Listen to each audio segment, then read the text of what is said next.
Shri Venkateswara gold తాకట్టులో ఉన్న మీ బంగారాన్ని విడిపించి కొనబడును. టీమ్ మీడియా ప్రేక్షకులకు స్వాగతం, సుస్వాగతం.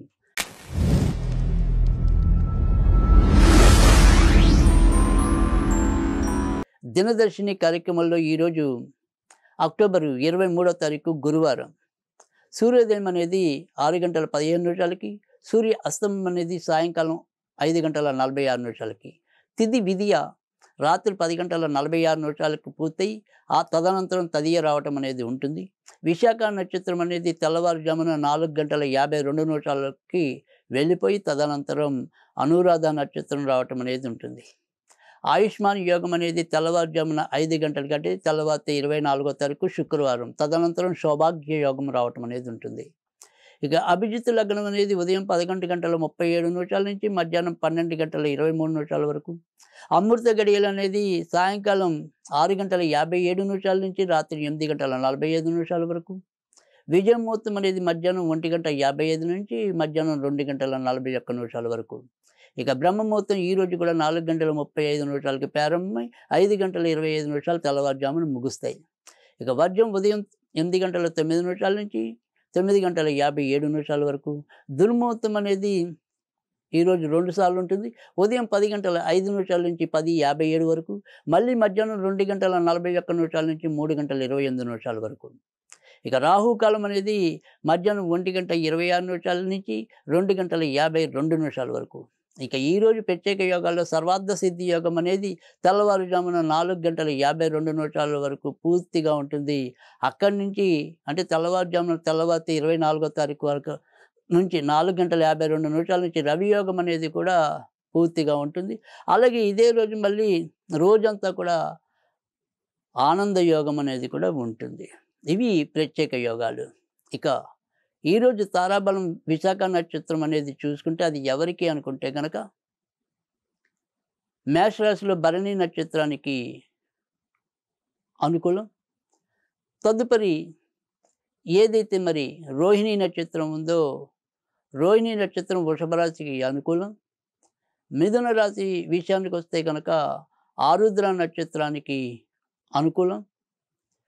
తదుపరి కర్కాటక రాశిలో అనురాధ నక్షత్రము మరియు ఆశ్లేష ఇద్దరికీ అనుకూలం. ఏదైతే సింహరాశి ఉందో సింహరాశిలో కేవలం పుబ్బ నక్షత్రానికి, కన్యారాశిలో కేవలం హస్త నక్షత్రానికి, మరి తదుపరి రాశి ఏదైతే తులారాశి ఉందో తులారాశిలో మరి చిత్తా నక్షత్రానికి, విశాఖ నక్షత్రానికి అనుకూలం. వృశ్చిక రాశి విషయంలోకి వస్తే కనుక విశాఖ నక్షత్రం మరియు అనురాధ నక్షత్రానికి అనుకూలం. ధనుర్రాశి విషయంలోకి వస్తే కనుక పూర్వాషాఢ నక్షత్రానికి అనుకూలం. మకర రాశిలో శ్రవణ నక్షత్రానికి అనుకూలం. కుంభరాశి విషయానికి వస్తే కనుక శతభిష నక్షత్రానికి మరియు పూర్వభద్ర నక్షత్రానికి.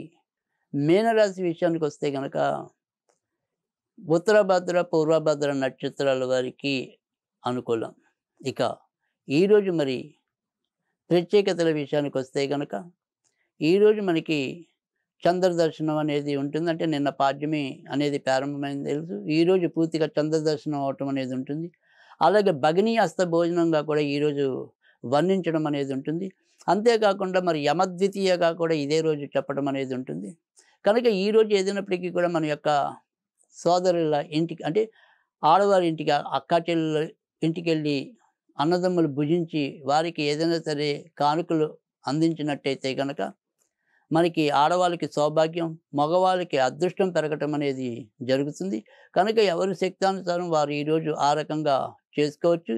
ఇక ఈరోజు మనం ఏదైనా సరే ఒక మంత్రాన్ని చదువుకుందాము అనుకుంటే కనుక ఈరోజు ఏదైనప్పటికీ కూడా మరి ఓం భగవతే యమాయ యమ అనుగ్రహ కారకాయ నమః. ఓం యమాయ యమ అనుగ్రహ కారకాయ నమః అనేది చదువుకున్నట్టయితే కనుక ఎంతో కొంత యముడి యొక్క అనుకూల దృష్టి మన మీద పడడానికి, అపమృత్యు భయాలు తొలగడానికి అవకాశాలు ఎక్కువగా ఉంటాయి. ఇది ఈరోజు దినదర్శిని కార్యక్రమం.